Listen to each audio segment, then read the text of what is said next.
ആരോഗ്യരംഗത്തെ നമ്മുടെ ഇൻവെസ്റ്റ്മെൻറ്റ് പോരാ.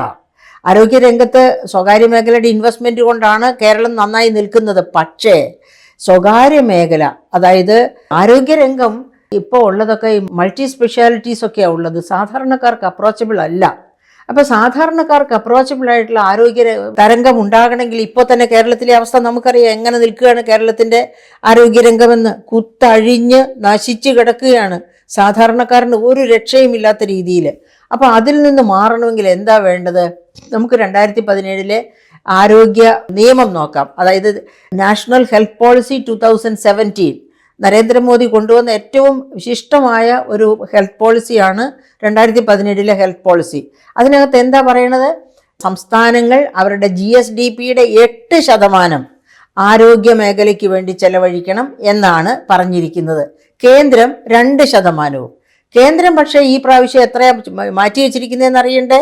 കേന്ദ്രം മാറ്റി വെച്ചിരിക്കുന്നത് 0.27 ആണ്. 2% എന്ന് നിയമം ഉണ്ടാക്കിയ കേന്ദ്രം ഗവൺമെൻറ് തന്നെ ബജറ്റിൽ ഇപ്പോൾ നിർമ്മല സീതാരാമൻ കഴിഞ്ഞ ജൂലൈയിൽ അവതരിപ്പിച്ച ബജറ്റിൽ നീക്കി വെച്ചിരിക്കുന്നത് 0.27 ആണ് GDPയുടെ. സംസ്ഥാനത്തോട് ആ നിയമം 2017 നിയമം സംസ്ഥാനങ്ങളോട് ആഹ്വാനം ചെയ്യുന്നത്, അല്ലെങ്കിൽ സംസ്ഥാനങ്ങളോട് മാൻഡേറ്റ് ചെയ്യുന്നത്, ആഹ്വാനമല്ല മാൻഡേറ്റ് ചെയ്യുന്നത് GSDPയുടെ 8% മാറ്റിവെക്കണമെന്നാണ്. പക്ഷേ കേരളം എത്രയാണ് മാറ്റിവെച്ചിരിക്കുന്നത്? 0.77%. ഇപ്പം നമ്മുടെ ആരോഗ്യമന്ത്രിയെ അഭിനന്ദിക്കേണ്ടതല്ലേ?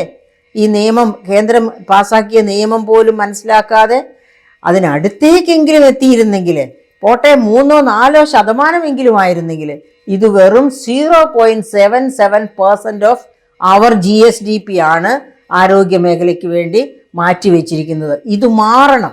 നമുക്ക് നമ്മുടെ കേരള മോഡൽ സസ്റ്റൈനബിൾ ആകണമെന്നുണ്ടെങ്കിൽ ഈ 0.77 എന്നുള്ളതിനെ 8% എത്തിക്കാൻ പറ്റണം. അങ്ങനെ ആരോഗ്യരംഗത്ത് എത്തിച്ചാൽ മാത്രമേ സാധാരണക്കാരന്, അതായത് അരിഷ്ടിച്ച് ജീവിക്കുന്ന സാധാരണക്കാരന് മൾട്ടി സ്പെഷ്യാലിറ്റി ഹോസ്പിറ്റൽ അപ്രോച്ചബിൾ അല്ല.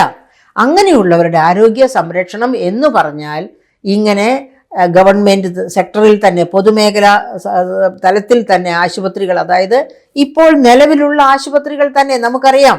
കയ്യുറ പോലും മെഡിക്കൽ കോളേജിൽ വാങ്ങിച്ചു കൊടുത്താലേ രോഗിയെ പരിചരിക്കാനായിട്ട് ഒരു ഡോക്ടർക്ക് കഴിയുന്നുള്ളൊരവസ്ഥയിലാണ് നമ്മുടെ മെഡിക്കൽ കോളേജ്. അപ്പോൾ താലൂക്ക് ആശുപത്രികളുടെ കാര്യം ഒക്കെ പറഞ്ഞ് അറിയിക്കേണ്ട കാര്യമില്ലല്ലോ, പബ്ലിക് ഹെൽത്ത് സെൻറ്റേഴ്സിൻ്റെ കാര്യം. ഇതിനെയൊക്കെ ശാക്തീകരിക്കാൻ വേണ്ടി തന്നെയാണ് ഈ 8% അനിവാര്യമായും ചെലവഴിക്കണം എന്ന് പറയുന്നത്. അപ്പോൾ അങ്ങനെ ഒരു 8% ചെലവഴിക്കുകയാണെങ്കിൽ തീർച്ചയായിട്ടും ആരോഗ്യരംഗം സസ്റ്റൈനബിൾ ആകും.